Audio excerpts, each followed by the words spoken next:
আসসালামু আলাইকুম রহমতুল্লাহি ওবরাকাতু। কোরআনে বর্ণিত নারী চরিত্রগুলোর মধ্যে আসিয়া আলাইসাল্লামের নাম সবিশেষ উল্লেখযোগ্য। তাবৎ দুনিয়ার সবচেয়ে নিকৃষ্ট জালিম ফিরআউনের স্ত্রী ছিলেন তিনি। মহামহিম এক আল্লাহর ওপর ঈমান আনয়নের পর এমন কোনো অত্যাচার নির্যাতন নেই যা আসিয়া আলাইসাল্লামকে ভোগ করতে হয়নি। কিন্তু তবুও ঈমানের পথ থেকে এক চুল পরিমাণ বিচ্যুত হননি এই মহিয়সী।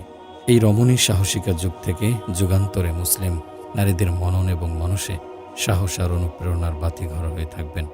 আসিয়া আলাইহাসসালামকে খুব বিস্তৃতভাবে কোরআনে তুলে ধরেনি, তবে তার করা খুব সুন্দর একটা দোয়াকে আল্লাহ সুবহানাহু ওয়া তাআলা কোরআনে স্থান দিয়েছেন।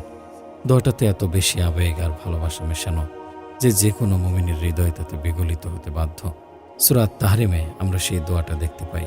নবীজি সাল্লাল্লাহু আলাইহি সাল্লামের দুই স্ত্রীর সামনে মুমিন ধৈর্যশীলা এবং সৎকর্মশীলা রমণীর উদাহরণ পেশ করতে গিয়ে আল্লাহ সুবহানাহু ওয়া তাআলা আসিয়া আলাইহিসসালামের দোয়াটার কথা তুলে ধরেন। জালিম ফিরআউনের হাতে যখন নির্মমভাবে নির্যাতিত হচ্ছিলেন তিনি, যখন এসে পৌঁছালেন ধৈর্যের একেবারে শেষ বিন্দুতে, তখন আল্লাহর কাছে করজোর ফরিয়াদে বললেন, রব্বি বিনিলি ইনদাকা বাইতান ফিল জান্নাহ, আমার রব, আপনার নিকটে জান্নাতে আমার জন্য একটি ঘর নির্মাণ করুন। খেয়াল করুন তো, এই দোয়াটার মধ্যে মূলত কোন জিনিসটা আসিয়া আলাইহিসসালাম আল্লাহ সুবহানাহু ওয়া তাআলার কাছে চাচ্ছেন। আমি জানি আমরা অনেকেই বলবো তিনি আল্লাহর কাছে জান্নাতে একটা ঘর চাচ্ছেন। তা যদিও ঠিক, তবে জান্নাতে ঘর চাওয়ার আগে ওই দোয়ার মধ্যে তিনি কিন্তু আরও একটা জিনিস চেয়েছেন। এমনকি জান্নাতে ঘরের আবদার করার আগে ওই আবদারের কথাই তিনি তুলে ধরেছেন সর্বাগ্রে। ভাবছেন কোন সে আবদার, তাই তো? আসিয়া আলাইহিসসালাম দোয়ার মধ্যে এটা বলেননি যে আমার রব, আমার জন্য জান্নাতে একটা ঘর নির্মাণ করুন, বরং তিনি বলেছেন, আমার রব, আপনার নিকটে জান্নাতে আমার জন্য একটা ঘর নির্মাণ করুন। দোয়াটার আরবি যদি আমরা খেয়াল করি তাহলে দেখব বাক্যটার গঠনে ইনদাকা শব্দটা বাইতান ফিল জান্নাহ শব্দদ্বয়ের আগে এসেছে। ইনদাকা মানে হলো আপনার নিকটে।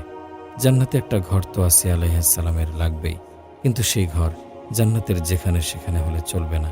সেই ঘর হতে হবে আল্লাহ সুবহানাহু ওয়া তাআলার কাছাকাছি। এই দৃশ্যটা একবার কল্পনা করুন। আপনি আল্লাহর কাছে জান্নাতের কোনো কিছুর আবদার করছেন, সাথে আপনি এও বলে দিচ্ছেন সেটা যেন আল্লাহর কাছাকাছি থাকে। আসিয়া আলাইহিসসালামের জান্নাতে একটা ঘর চাওয়ার আগে সেই ঘর ঠিক কোথায় হতে হবে সেই সীমানাও উল্লেখ করে দেয়া থেকে আমরা আল্লাহ সুবহানাহু ওয়া তাআলার প্রতি তার যে অসীম ভালোবাসা আর আবেগ, সেই আবেগের গভীরতা উপলব্ধি করতে পারি। বস্তুত জান্নাত লাভের পরও মুমিনের অন্তর পূর্ণ পরিতৃপ্তি পাবে না। মুমিনের অন্তর ঠিক তখনই পরিপূর্ণভাবে তৃপ্ত হবে যখন সে সেও চোখে আল্লাহ সুবহানাহু ওয়া তাআলাকে দেখতে পাবে। আল্লাহ সুবহানাহু ওয়া তাআলাকে নিজের চোখে দেখার পর জান্নাতের সমস্ত নিয়ামতের কথা সে ভুলে যাবে। তার দৃষ্টি যেন সেখানে নিবদ্ধ হয়ে যাবে অনন্ত সময়ের জন্য। সে তন্ময় হয়ে তাকিয়ে থাকবে তার রবের দিকে। চোখের পলক ফেলতে গিয়ে যে কালক্ষেপণটুকু হয় সেটুকু সে করতে চাইবে না। সূরা ইউনূসে আল্লাহ সুবহানাহু ওয়া তাআলা বলেছেন, লিল্লাযীনা আহসানুল হুসনা ওয়া জিয়াদা, যারা ভালো কাজ করে তাদের জন্য রয়েছে সর্বোচ্চ পুরস্কার জান্নাত এবং তারও অধিক কিছু। সর্বোচ্চ পুরস্কার জান্নাত, কিন্তু তারও অধিক কিছু তাহলে কি? তাফসীরগুলোতে এসেছে এই আয়াতে মুমিন ব্যক্তির জন্য সর্বোচ্চ পুরস্কার হিসেবে জান্নাতের কথা উল্লেখ করার পর তারও অধিক কিছু বলে যা আল্লাহ সুবহানাহু ওয়া তাআলা উল্লেখ করেছেন তা হলো আল্লাহর দর্শন লাভ। সেও চোখে আল্লাহ সুবহানাহু ওয়া তাআলাকে দেখতে পাওয়া এই প্রাপ্তি জান্নাত লাভের চাইতেও অনেক অনেক বড়। সহিহ মুসলিমের হাদিসে এসেছে, নবীজি সাল্লাল্লাহু আলাইহি সাল্লাম বলেছেন, যখন জান্নাতের অধিবাসীরা তাতে প্রবেশ করবে আল্লাহ সুবহানাহু ওয়া তাআলা তখন বলবেন, তোমরা কি আমার কাছে এর চেয়ে বেশি কিছু চাও? মুমিন ব্যক্তিগণ তখন বলবে, আপনি কি আমাদের মুখমণ্ডল উজ্জ্বল করেননি? আমাদেরকে দান করেননি জান্নাত আর নিরাপদ করেননি জাহান্নাম হতে? অর্থাৎ এই যে এত এত নিয়ামত আপনি আমাদের দান করেছেন, এর চেয়ে বেশি কিছু আর কি থাকতে পারে? নবীজি সাল্লাল্লাহু আলাইহি সাল্লাম একই হাদিসে বলেছেন, মুমিন ব্যক্তিদের এই কথা শুনে আল্লাহ সুবহানাহু ওয়া তাআলা তার সামনে থাকা পর্দা সরিয়ে দেবেন। মানুষ তখন বিস্ময়ে হা হয়ে যাবে। তাদের কাছে মনে হবে এই যাবৎকালে যত পুরস্কার তারা পেয়েছে, জান্নাতের সুরম্য দালান কোঠা, কলকল ধ্বনির নহর, দিগন্ত বিস্তৃত সবুজাফ মাঠ আর মনোরম সকল আয়োজন, মহামহিম রবের দর্শন লাভের কাছে এসব কিছুই অতিশয় তুচ্ছ। আল্লাহ সুবহানাহু ওয়া তাআলাকে দেখতে পাওয়ার মতো সেই আরাধ্য নিয়ামতকে দুনিয়াতে অনুভব করতে পেরেছিলেন আসিয়া আলাইহিসসালাম। তাই তিনি এমন একটা জায়গায় আল্লাহর কাছে ঘর চেয়েছেন যেখান থেকে সর্বক্ষণ অনুভব করা যাবে তার উপস্থিতি। যেখানে সর্বক্ষণ থাকা যাবে প্রতিবেশী হিসেবে, তার কাছাকাছি, পাশাপাশি। বিস্ময়কর এক ভালোবাসা মহান রবের জন্য জমা ছিল আসিয়া আলাইহিসসালামের অন্তরে। আমাদের অন্তরগুলোতেও আল্লাহ সুবহানাহু ওয়া তাআলার জন্য সেই ভালোবাসা মজুদ আছে কি? আমরা কি কখনো চেয়েছি তার প্রতিবেশী হতে, ঠিক আসিয়া আলাইহিসসালামের মতো? ধরা যাক কুয়াশায় আচ্ছন্ন ঘুটঘুটে এক অন্ধকার রাতে আপনি হাঁটছেন। কোথায় আছেন সেটা কি কোনো জনপদ না বেরান ভূমি, সম্মুখে পাহাড় না নদী, এসবের কোনো কিছুই আপনি বুঝতে পারছেন না। অন্ধকার এত গাঢ় আর এত গভীর যে নিজের হাত পর্যন্ত আপনি দেখতে পাচ্ছেন না। ঠিক এমন একটা মুহূর্তে যদি হঠাৎ করে কেউ একটা আলো হাতে আপনার দিকে এগিয়ে আসে, আপনার তখন কি মনে হবে? আপনি ভাববেন, যাক বাবা, হাঁপ ছেড়ে বাঁচা গেল। এই নিশুতি অন্ধকারে এই আলোটুকু না পেলে হয়তো কোনো জন্তু জানোয়ারের পেটে আজকে চলে যেতাম নির্ঘাত। আলো হাতে করে যিনি এগিয়ে আসছেন তার জন্য অধীর অপেক্ষা করে আছেন আপনি। লোকটা আপনার নিকটে এলে তাকে বললেন, বাঁচালেন ভাই, কি গভীর অন্ধকার দুনিয়া জুড়ে, ভারী বিপদে পড়ে গিয়েছিলাম। জানেন, চারদিকে এত অন্ধকার যে সম্মুখের রাস্তা খুঁজে পাওয়া তো দূর, চোখের সামনে ধরলে নিজের হাতটুকুও দেখতে পাচ্ছিলাম না। আপনাকে পেয়ে ভারী উপকার হলো। আপনার আলোতে দেখে দেখে বাকি পথটুকু নির্বিঘ্নে পার করা যাবে এবার। লোকটা এতক্ষণ একটা কথাও বললেন না। আপনার কথা বলা শেষ হওয়া মাত্র তিনি বললেন, দুঃখিত জনাব, আলোটুকু একান্তই আমার নিজস্ব। এই নিশুতি অন্ধকার রাতের জন্যই এই আলোটুকু আমি সঞ্চয় করে রেখেছিলাম। এই আলোয় পথ চিনে কেবল আমি একাই চলব। আপনাকে সে আলোতে পথ দেখিয়ে নিয়ে যেতে পারবো না। আপনি বরং এক কাজ করুন, যেখানে গেলে আলো পাওয়া যায় সেখানে যান। সেখান থেকে আলো নিয়ে এলে ভবিষ্যতে এরকম অন্ধকার রাতে আপনাকে আর বিপদে পড়তে হবে না। লোকটার এমন প্রতি উত্তরে আপনি ভীষণ ঘাবড়ে যাবেন নিশ্চয়, তাই না? এত ঘুটঘুটে অন্ধকার প্রকৃতি জুড়ে কোথাও কোনো জনমানবের লেশমাত্রা নেই। এমন ঘনঘোর বিপদের দিনে তিনি কিনা আপনাকে সামান্য আলোতে পথ দেখাতে নারাজ। আরও বলছেন কিনা যেখানে গেলে আলো পাওয়া যায় সেখানে যেতে। কি নির্মম রসিকতা! দৃশ্যটা খানিকটা অদ্ভুত এবং খানিকটা গা ছমছমে, তাই না?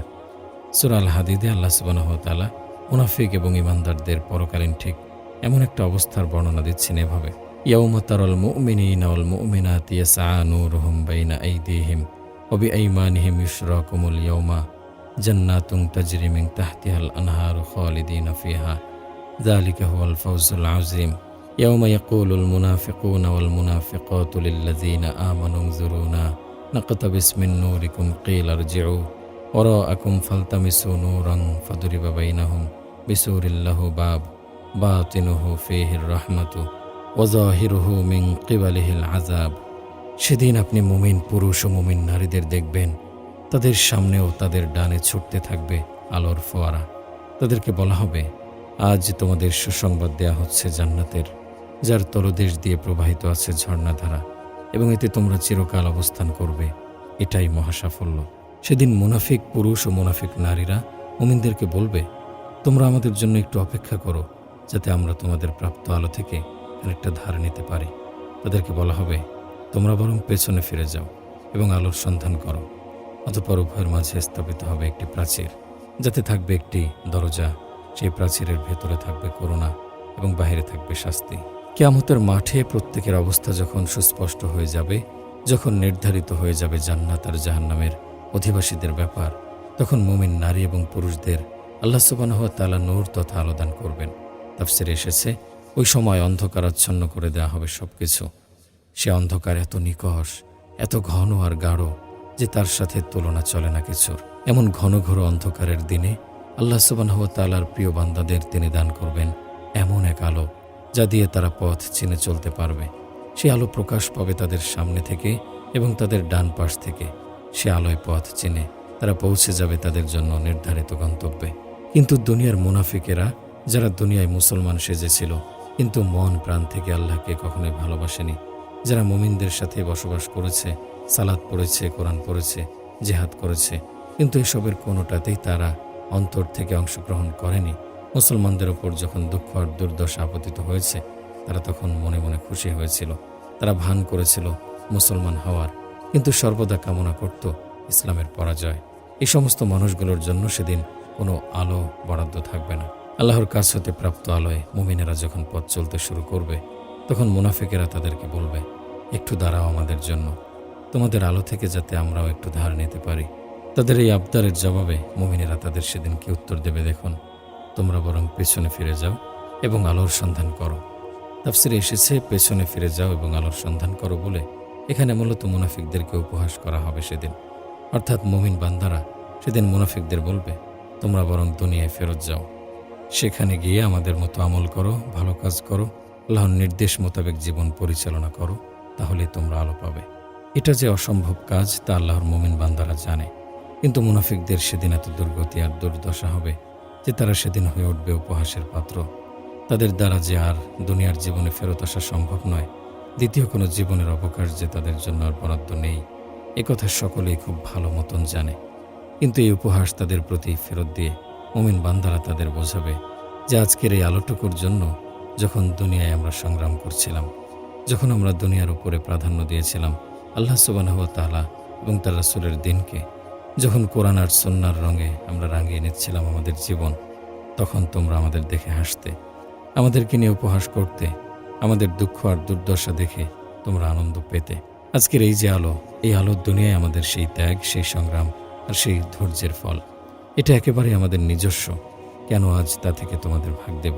কোরআনের পরবর্তী ভাষ্য মতে তারপর মুনাফিক এবং মুমিনদের মাঝে একটা প্রাচীর তৈরি হবে এবং সেই প্রাচীরে থাকবে একটি দরজাও। সেই প্রাচীরের যে পাশে আল্লাহর মুমিন বান্দারা অবস্থান করবে তাতে থাকবে করুণার ফলধারা, জান্নাত, আর অন্য যে পাশে মুনাফিকেরা অবস্থান করবে সে পাশে থাকবে ভয়াবহ শাস্তির ব্যবস্থা, জাহান্নাম। একটা প্রাচীর তাদের মধ্যে গড়ে দেবে যাবতীয় পার্থক্য। এই আয়াতটা একদিকে যেমন আশা জাগানিয়া, অন্যদিকে ততটাই ভয়ঙ্কর। আল্লাহর রাস্তায় যারা নিজেদের জীবন কাটায়, যারা দুনিয়াতে আল্লাহর জন্য বাঁচে এবং আল্লাহর রঙে রাঙিয়ে নেয় নিজেদের জীবন, তাদের জন্য মহা সুসংবাদ আছে এখানে। অন্যদিকে যারা দুনিয়ার জীবনকে খেলতামাশায় অপচয় করে, যারা আল্লাহর দিনকে ধারণ করতে পারে না নিজেদের হৃদয়ে, কি এক মহা দুঃসংবাদ তাদের জন্য। মুনাফিকদের প্রতি, অর্থাৎ যারা সেদিন আল্লাহর দেয়া আলো থেকে বঞ্চিত হবে, মুমিন বান্দাদের প্রতি উত্তরটা খেয়াল করুন, পেছনে ফিরে যাও এবং আলো নিয়ে আসো। মৃত্যু আমাদের জীবনের চরম সত্য। আমরা জানি এবং বিশ্বাস করি আখিরাতের পাথেয় গোছানোর জন্য আমাদের সামনে এই একটাই সুযোগ, এটাই প্রথম এবং সর্বশেষ। পুনর্জন্ম বা পরজন্ম জাতীয় ধারণা ইসলামে নেই। পরকালের সেই ঘনঘোর অন্ধকারের দিনে যদি আমরা আলো পেতে চাই, আমাদেরকে তার সংস্থান এই দুনিয়ার জীবন থেকেই করে যেতে হবে। যদি আমরা তা করতে ব্যর্থ হই, সেদিন কি সেই উপহাসের বাণীটুকু আমাদেরও শুনতে হবে না? যাও, দুনিয়ায় ফিরে যাও, সেখান থেকে আলো জোগাড় করে নিয়ে আসো। এই যে আমাদের যাবতীয় অবহেলা, যাবতীয় উদাসীনতা, জীবন আর মৃত্যুকে ঘিরে, এর চরম মূল্য কি সেদিন দিতে হবে না? কত দিব্যি কেটে যাচ্ছে আমাদের দিন আর রাত, কত অনায়াসে ফুরিয়ে যাচ্ছে হায়াতের দিনগুলো, কিন্তু কোথাও কি আমাদের কোনো ভাবাবেগ আছে? একান্ত নিরালায় বসে নিজেদের আখিরাতের জীবন নিয়ে ভাবার খানিকটা ফুরসত আমরা পাই? কখনো আনমনে হলেও নিজেকে কি প্রশ্ন করি, যেভাবে কেটে যাচ্ছে একটা জীবন, আদৌ কি সেভাবে কাটার কথা? সেদিন একদল লোক, যারা আমাদেরই প্রতিবেশী, যাদের আমরা চিনতাম, যারা হয়তো আমাদের চোখে ছিল নিতান্তই ধার্মিক, আলো হাতে করে অভ্যর্থনা পেতে পেতে এগিয়ে চলবে। আমাদের অনেকে হয়তো সেদিকে চেয়ে চেয়ে দেখব আর বলবো, দাঁড়াও, একটু আলো ধার নেই তোমাদের কাছ থেকে।